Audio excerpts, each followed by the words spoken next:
Hello, welcome to the comeback seat, Sharla. Thank you for having me. I'm very Thank you excited for to being here. be here. Um, you are going to be in the seat today, and we kind of had to move around so you're not in the actual comeback studio, but you are in the seat today, and we are so honored to have you. And I love your hat. Can you tell us about your hat?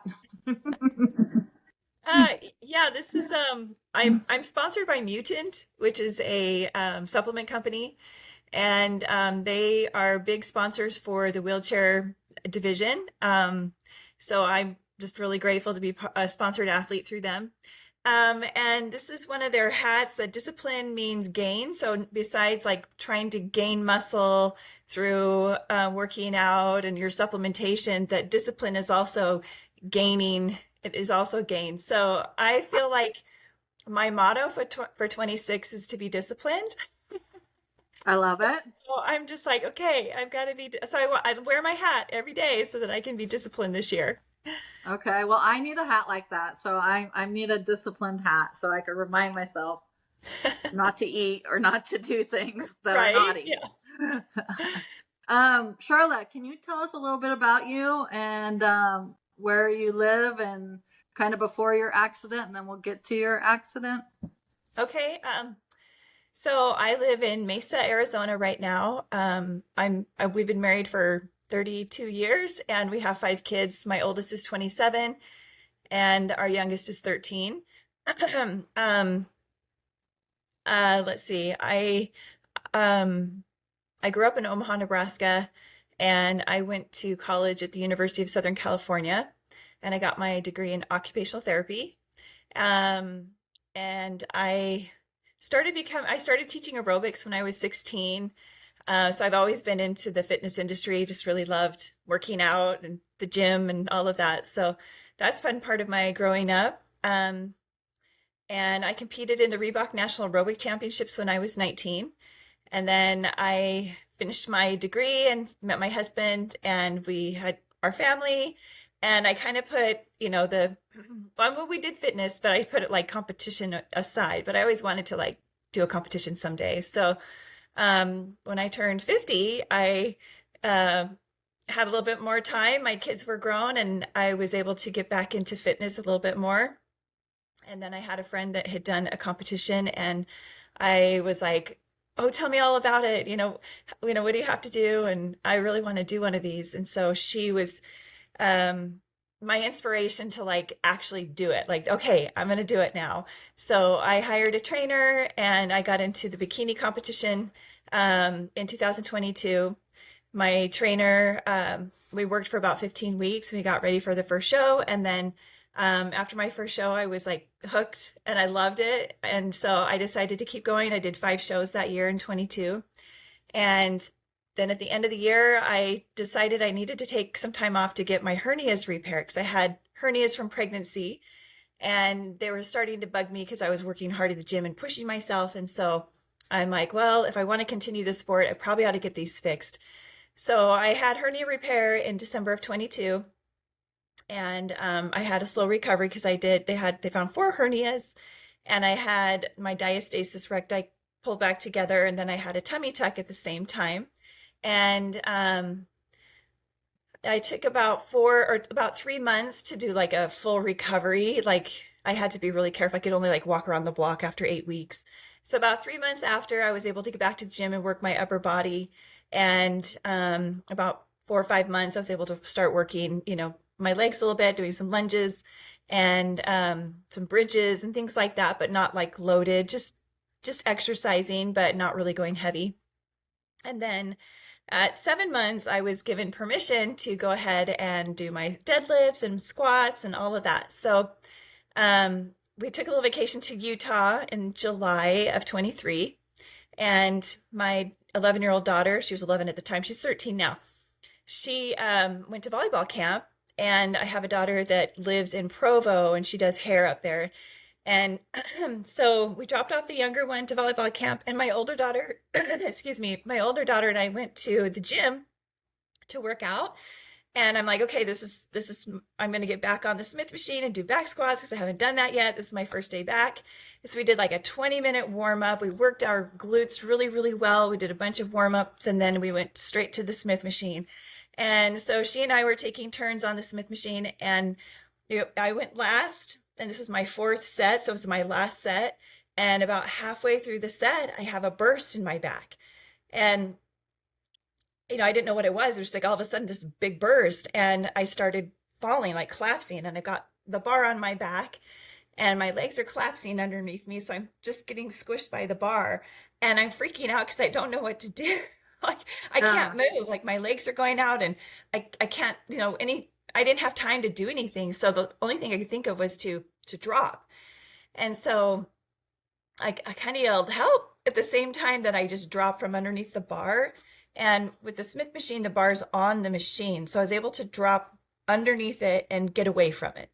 And so at that time, I didn't have any pain or anything. It was just, I was kind of like hyperventilating and trying to figure out what happened. And so I'm like looking at my body and I realized that I can't move my legs and that they like, I don't have sensation. Like when I touch my legs, I don't feel. And, there was a lady next to me and I told her to call 911 and she called 911, and my daughter who was with me, like she didn't see the whole thing happen. I think she was maybe on her phone or something, and she turns around and she sees me on the ground. And so then she calls my husband right away and she's like, Mom says she's broke her back. She can't feel her legs. Oh my So gosh. my husband's in Mesa and here we are in Provo, Utah. And so she's like, the ambulance is coming. And so my husband cancels all the rest of his patients for the day, and he gets the first flight he can get to Utah and flies out. And so the paramedics come, which heroes paramedics, right? Yeah, They come yeah, and for they're like, sure. can you feel this? Can you feel this? They're like trying to figure out like, where's the point where she can't feel anymore? And Right. I'm just like telling my daughter, okay, go get my purse and follow me in the car. And when we get there, all this stuff. And then they get me on the gurney and they get me into the ambulance. And that's when the pain hits. And that's when I'm like screaming in pain because it just hit so hard and it was so intense. And so then we get to the hospital and they bring me in. And my daughter comes in and now she sees me screaming in pain because she didn't see that before because I was like all calm and everything. Yeah, And she starts crying. And yeah. then I see her crying. And I'm I like, remember. no, don't let her see me cry. Or scream. Oh, So that was a pretty intense moment. And they got me in to do x-rays to find out what happened. And they saw that my L1 vertebrae burst in half and part of it went into my spinal cord. And so that's why I had been paralyzed. And so they wanted to get that removed right away off the spinal cord as fast as they could. So they started ripping my clothes off. oh My wow. sisters that are like cutting my cute gym clothes off. I'm like, oh, those are my cute purple I tights. I just spent X amount of dollars. But you're Like, worried about everything else except for you and your body. yeah, right. And then I'm like, oh, that bra, that was so cute. I'm gonna wear that again. So anyway, so I go into surgery and it's about 3 hours and I come out and after surgery I have my quads back. So I'm able to extend my leg. So they're like, okay, great. You're an incomplete. So complete means that, or spinal cord complete means that have no sensation or no movement below the site of injury. And incomplete means you might have a little bit going through, or you might get everything back, or, you just don't know. Um, I could not move my ankles. I couldn't move my toes. I could not pull my leg up. So like my hamstrings weren't working. So I didn't really have much except for my quads. And Oh my so, gosh. so they're like, okay, maybe, you have a good chance of getting everything back. Everything looks really, good and positive because we're getting this response. And so the surgeon was really, really excited about, having this response so far. And so they were, just very positive that things were going to start coming back. So I was kind of like on a positive note, like, okay, this is just a temporary thing and, we're going to get better and all Yeah. of that. So I don't know if you want me to continue with my Yes, I Sorry. do. I do. Okay. Because I'll ask questions after if that's all right. Go Okay. ahead.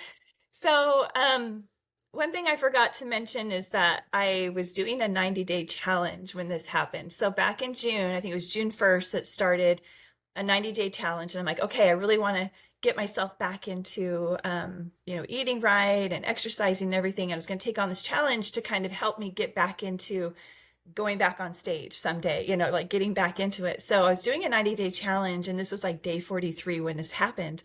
And so a couple days after the surgery, I'm in the hospital. I'm like, I could still drink a gallon of water every day, and I could still read 10 pages a day, because you're supposed to read 10 pages a day. I could still go outside and push my wheelchair for 30 minutes every day. And I could still lift my arms up and down for 45 minutes, even though I don't have weight in them. So I started thinking that I'm going to keep doing this challenge. And so I was really glad that I did, because it was like a distraction of like everything else that was going on, the pain that I was feeling, and just how hard physical therapy was, and just all of that, and not knowing what my future was going to bring. And so I really liked being focused on this 90-day challenge, that I was able to like keep my diet going and keep eating right, and just keep doing these little goals that made you feel like you accomplished something during the day. And Sure. so I continued doing this challenge. I was in Utah for a week, and then they brought me down to Arizona, back to Mesa, at a rehab hospital, and I was there for 3 weeks. And that was kind of, I mean, I had, when I first arrived, I was in tears. Like, it was like, it just felt so empty. Like, here I am in this rehab hospital, and I, there's so much I can't do for myself. And, some of those realities are kind of hitting. And one of the nurses, well, she wasn't a nurse. She was one of the rehab doctors. They have rehab doctors that come in once a day and check on you. And she came in, and she saw me crying, and she's like, I have to tell you that when I was pregnant, or after, she said she had a delivery that hit some nerves or something. And she said, and it hit her bladder or something. She had no control over her bowel and bladder after her baby. And she said it took a really long time, but the nurse came back, and she was able to gain things back. I don't know why she told me that, but she did, because, when your spinal cord, you Yeah. lose your bowel and bladder. Yeah. And so that's all part of like, it's all part of the frustration, is like, I don't have control of anything. And Yeah. anyway, so that kind of gave me hope of like, okay, maybe I'll get my bladder and bowels back. Like, it's like, Yeah. I don't know, but it was just kind of like that hopeful story that she told me, that her experience, and that maybe it would help me through. And I thought that was really nice for her. Rehab was hard, because I was tired. I had pain. Um, Rehab was hard. They made you do scary things that you don't want to Right. do, but it was all good. It was all good Yeah. for like getting you out. Um, but I continued to do my challenge during that time. And then I came home after 3 weeks, or 3 weeks of being in the rehab hospital, and went to outpatient therapy. Was still going outside doing my 30 minutes in my wheelchair. And then the challenge was over. And I was really sad, because I was like, this is not how life was supposed to end at the 90 days. Like, I Yeah. was supposed Yeah. to end 90 days in really good shape and ready to hit the stage again, and start getting ready for Yeah. another bikini competition.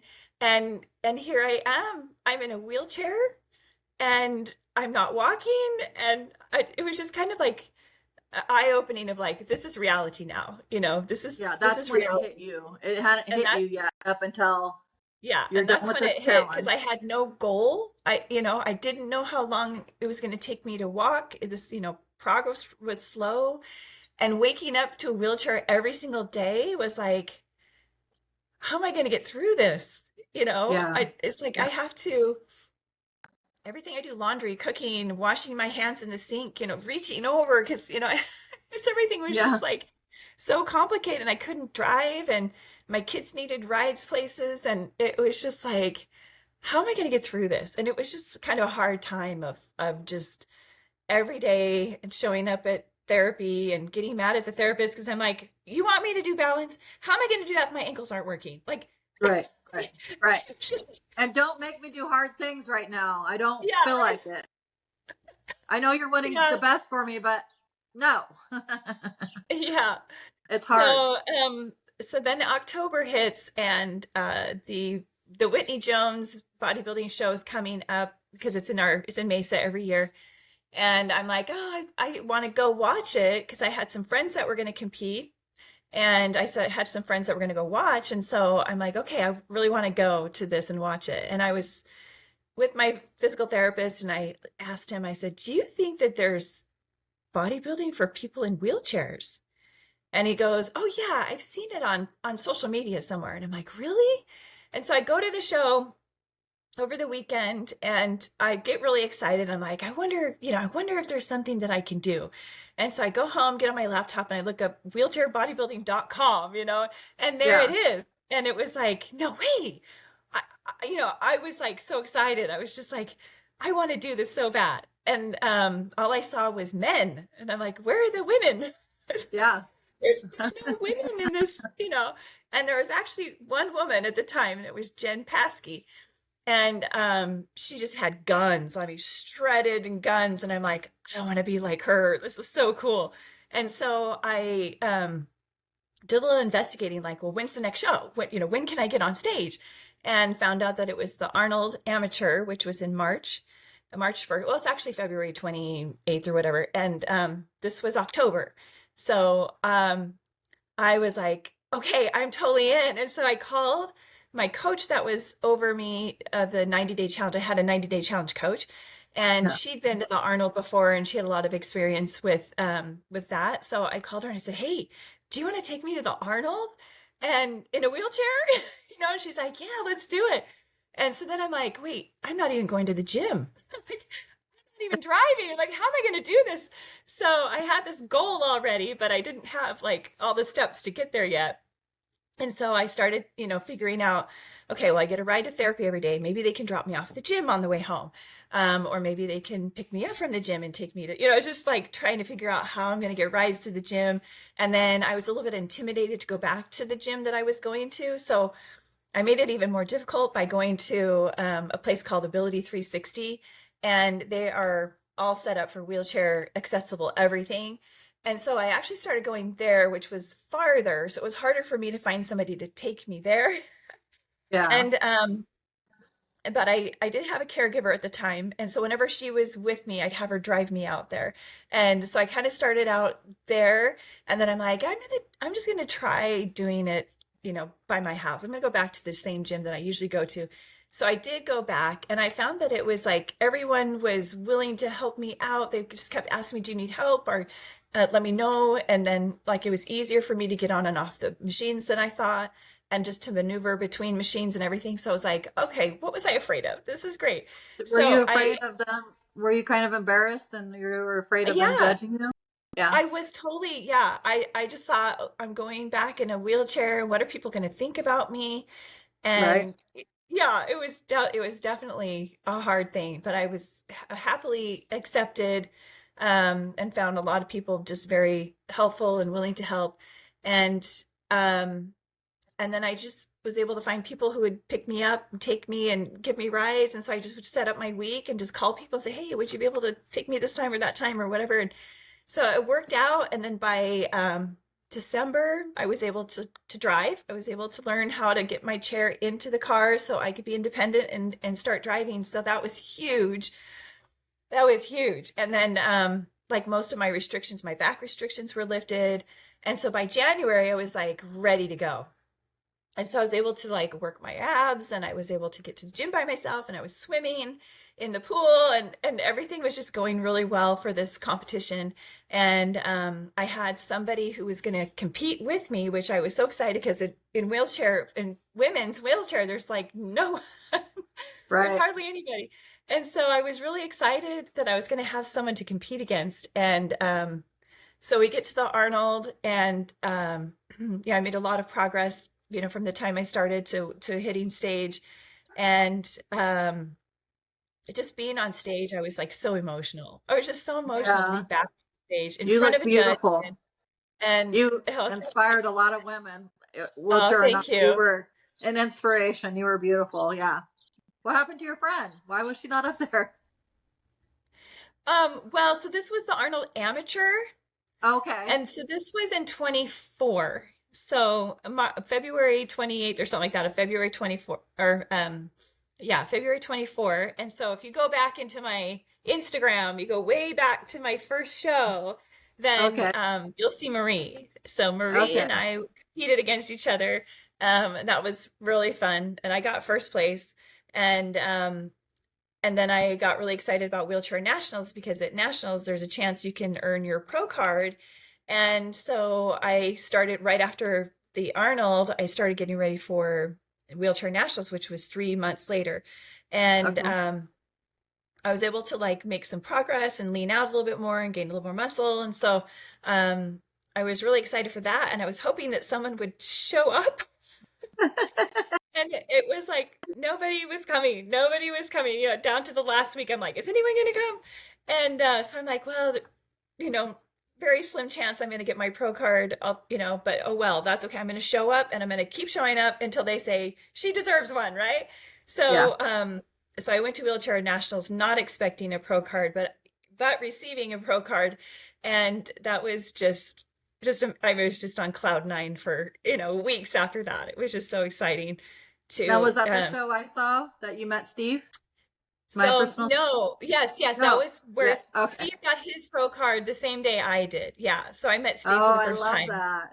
Yeah, so that was Yeah, an I item. couldn't imagine both of your guys' excitement because it was both your Yeah, first pro cards. yes, yep. So Awesome. that was really cool. Yeah. And then you're done with that. And then what's the next? What do you do after that? So with a pro card, you usually go into the pro division to compete, but there's no one to compete against. So since for women, we don't have anyone to compete against, we get to guest pose at the Olympia and the Arnold. And so the next thing for me was to guest pose at the Olympia, which was so exciting because I've never been to the Olympia, and that I got to be on stage and to guest pose. So I had, let's see, that was June, July, August, September, October, 4 months. I had 4 months to get ready for Olympia. And so that was really exciting. So I've done two Olympias now, and I've done guest posing. I've guest posed two Olympias and one Arnold, and then this Arnold, which is 5 weeks out, I won't be able to go to because my daughter is getting married that same weekend, so I'm gonna Oh, miss out on Arnold. she could push it out another weekend. I tried everything. And Well, there's her always the show next one. her wedding is Friday, and we go on stage Saturday. And I tried every flight I could try to figure out to get there in time because we go on very first on Saturday morning. We're the first ones on at 9. I have to be there at 9. And and Columbus, Ohio is pretty far from Mesa. So, but Okay. if it was Olympia, it'd be different because I can drive to Vegas and we're last in the day. So I'm like, if it was Olympia, it would work out, but it's not.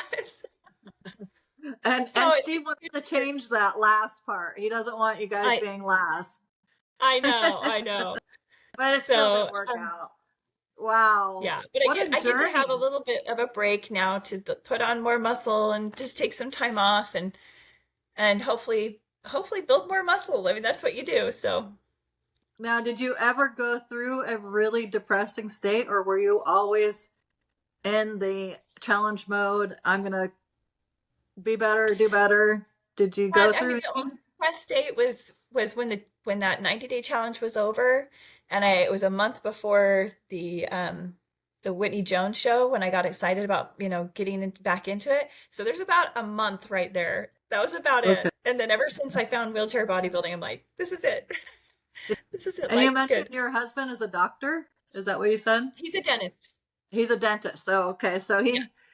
that you have a beautiful smile too. So, but when you said that he was in a medical field, I thought maybe he knew more about the body or whatever, but he's in dental. I'm sure he knows a lot too. But Yeah. so he was able to maybe financially help you guys with your new wheelchair accessibility items that you need around the house, as well as you're building this career, this wheelchair career, because now you're sponsored by Meta, you said? Yeah. Yeah, From yeah. Mutant? And so Mutant? Yeah. Mutant, sorry, Mutant. Yeah. And tell us about Yeah. that. How did you get? How many sponsors do you have? How did you get the sponsor? What did you do? So I have three sponsors right now. Mutant is one, Angel Competition Bikini is the other, and Glitter It Gems is the third one. It's a jewelry company. So I have a bikini company, a jewelry company, and a supplement company. Um, so my first one was, I think it was after, so it was before Olympia. So it was after I got my pro card. My coach, who was with me, she, uh, she is sponsored by Angel Competition Bikini, and she's pretty close with them. She has a really close connection with them because she's a coach and she refers all of her bikinis through them. And Okay. so they have a pretty close bond, and she lives in Kansas City, and so does the company. So she's very close to the company. And so she's like, hey, why don't we take her on as a sponsor? And so it was, thanks to her that she had that connection that they were willing to take me on. Um, but there's also like a reverse story. Our CEO, who's Nick Scott, you know Nick Scott, or I've you just know who I've he is? I've seen him on the stage, and he's very Okay. he's glitzy. So he's the one that actually got Angel Competition Bikini to do their fashion shows at the Arnold. So like because of him, they got that connection. So I feel like it's kind of a nice return that they can Oh actually yeah, sponsor me, you know? Um, and so anyway, I was glad that they were going to sponsor someone in a wheelchair because not everybody wants to do that. I mean, because it's not we're not in the limelight at all. It's not like yeah. we're the big time, you're Mr. Olympia or you're Miss Olympia or the bikini or whatever you have. There's a lot of supplement companies that want to invest in them because they have so many followers and they're just huge. But I mean, wheelchair's not that big of a deal. So you just kind I of think go, it's well, you know, hopefully someone will sponsor you. And we've really found like through my other wheelchair competitors, the men on the men's side, there's been a lot of great sponsors. And so it's been really good that they are opening this up now to us and exposing us and showing us on the posters. And so we're getting more exposure, which is so good. yeah, And so my first one is Angel Competition, and so I showed up at Olympia with my first Angel bikini. Well, I did Angel in when I did bikini before. I had used their products before, and so I was really just thrilled that they were going to sponsor my suits. Um, so I get 2 free suits a year, which is perfect because I'm on stage twice a year. yeah. So Works out perfect. yeah, and it's only half a bikini anyway, so because we And wear you look pants. great for having 5 kids. You look fantastic. Thank you. It's a lot And of then hard work, I'm sure. yeah. So then when I was at the Arnold, that's when Nick Scott was like, "Hey, I want you to meet somebody." And I'm like, "Okay." So Nick took me to the the mutant, what do you call it? The state, not station, booth, the mutant booth at the expo during the Arnold, and he introduces me to some of the managers, and he's like, "Hey, what do you think? Can we sponsor her?" So he was like trying to get me in. Yeah. And Mutant was already sponsoring the men's division. And so they were like, hey, okay. And so he started following me and was watching like all my posts and things like that. And so this was in March 1st. And then by the end of June, he's like, hey, I want to offer you a sponsorship. And I was like, okay, that's great. And so their sponsorship is pretty amazing because they pay for your hotel and your travel for your show. And Or and I think registration too, but I haven't had to pay registration because I don't compete. I just show up. And yeah. so I was like, okay, that's really great. And so for that, I have to post twice a week. I have to post twice a week on my story and 6 times a month on my posts on my Instagram. And so it's like it's a lot of work to to promote the product and everything, but at the same time, they're really compensating me, Yeah. hotel and travel, which is huge. And so And you trust in it's the product, so you're not going to promote something yeah, you don't trust. What right, is yeah. And Mutin? what is the supplement company? Yeah. What is Or Mutin? so it's a supplement company, mostly like protein shakes. They have essential, what do they call it? EAAs, which is your essential amino acids. They have your branch chain amino acid products. They have your creatine products. They've got glutamine. They have pre-workout. Um, and they have different forms of creatine. They have like in the powder. You could do the chewables, and they have a product that I really love. I think everybody Yes. knows it's my favorite because I'm always posting it. But it's called Big Greens. And Okay. I've always been a fan of like getting in your greens, especially like the super greens and like kale and spinach and like I can't even think of all the things, but there's like sea vegetables and there's ashwagandha in it, and then there's like these super fruits and stuff. And so that one is really good. They come in berry flavor and chocolate flavor, and chocolate's my favorite because like, anything chocolate's good. But I will have that like midday. So between like meal 3 and meal 4, when I'm really kind of hungry and I want something or a pick me up or whatever. And so that's like the perfect time to drink that. And I love it. And then in the winter, like Christmas time, I would put peppermint in it, so it tastes like hot chocolate Oh, with peppermint, and yeah. it's so good. And so I'd have it hot instead of cold. Yeah. And anyway, so that's my favorite product. But they Well, just have I'll a be lot of really ordering mine after our podcast, but you'll have to send me the link so I could tag it with your episode. yeah, there you Because I go. know everyone's going to buy it when they see what you're talking about and how you look. We're going to all buy it. And they also have multivitamins. Um, anyway, they've got a lot of stuff. They've got hats and they've got sweatshirts and all kinds of gear and things like that. So that's Mutant. And then when I was at the Olympia, um, the owner of the Glitter It Gems, which is a jewelry company, she's been watching me because I posted like my Olympia earrings when I bought them. I'm like, these are my Olympia earrings. And so she was like, oh, who's this?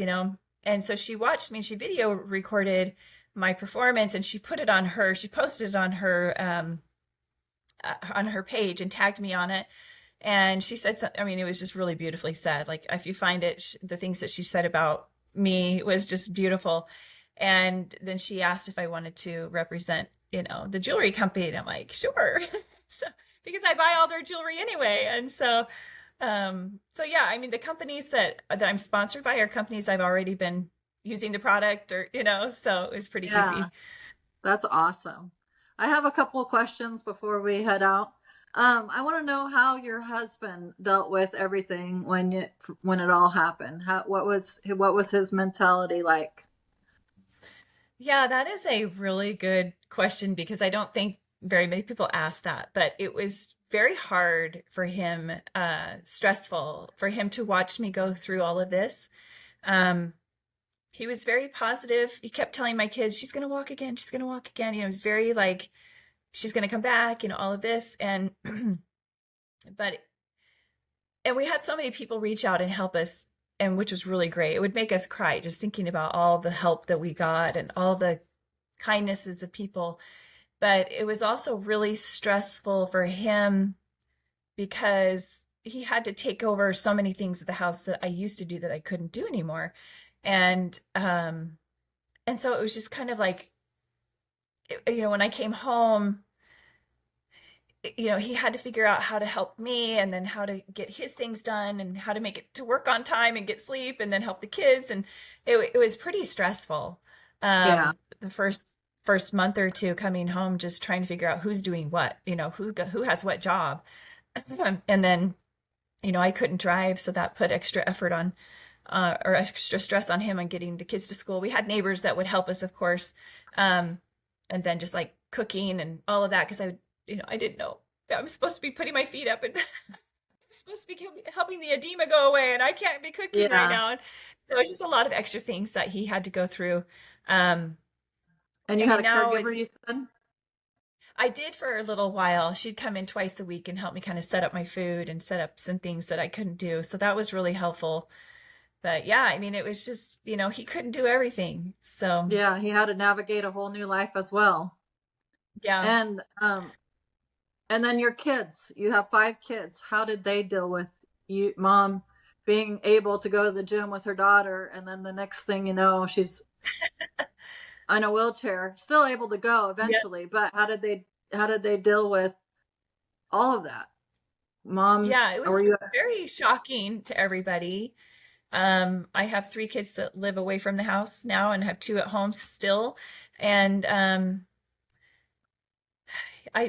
ones at home were the ones that saw most of everything going on, and the need of like, oh, I have to be, so and so has to take me here and so has to take me there. So it was a whole navigation of all of us. And then, I got to the point where I could drive, but I couldn't load my chair. And so then my kids would have to load the chair if they wanted to go somewhere. I'm like, okay, well, you're gonna have to help me, load the chair so I can drive.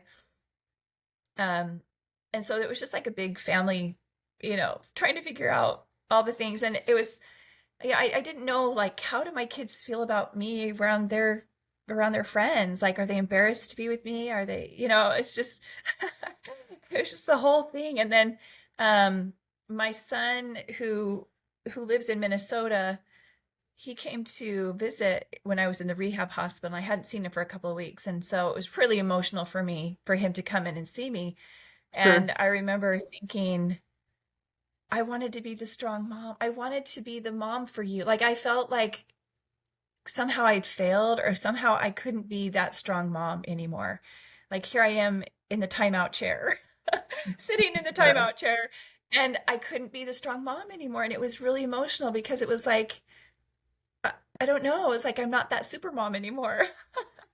So it Yeah. was hard. Well, it had to take time to know that you still are a super mom, but it had to go through Yeah. transition. And it sounds like you guys Yep. became a good family unit. And my son learned responsibility and patience, I think, is the biggest thing that he learned after mom can't do the mom duties that he, like you Yeah. said, super mom. I couldn't be super mom right afterwards. And I think it really teaches them a valuable lesson about life and how precious it is. And patience would be my son's biggest learning curve. I don't know Hmm. about your kids, but Yeah. patience is key. I don't know. Yeah. I know the Well, things we learned that we didn't know we were going to learn. right, right. And I'm sure, did you have to get counseling or anything like that, or you just had your family and the gym as your counseling, or did you go and get counseling after No, this I happened? never, no. Mm-mm. No, that's awesome. Look at you. You're such a strong woman. I'm so blessed to have you on today, Sharla. Thank you so Oh, much for thank you. sharing your experience. And side note, I am from Lincoln, Nebraska, so Oh, we're really? but and it's so weird when you said you went from Omaha to California. In my mind, I'm like, whoa, that's a big difference. But thank you so much for giving me the time, and sorry about all the technical issues going on here at the house. And I'm going to sign off. Anything else you want to say to the world, and what a listener can learn if they are going through a hard time? Um, I think that there's always something that you can find purpose in.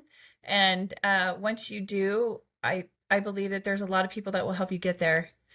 So just, if you're not happy where you're at, find something that you really enjoy doing and pursuing. Awesome. Thank you, Sharla. Hold on just a second. Hey, you're welcome. Alrighty. This conversation is shared for educational and inspirational purposes only. The views expressed reflect personal experiences and opinions and are not intended to be medical, mental health, legal, or professional advice. If you are struggling or in need of support, please seek help from a qualified professional or a trusted resource.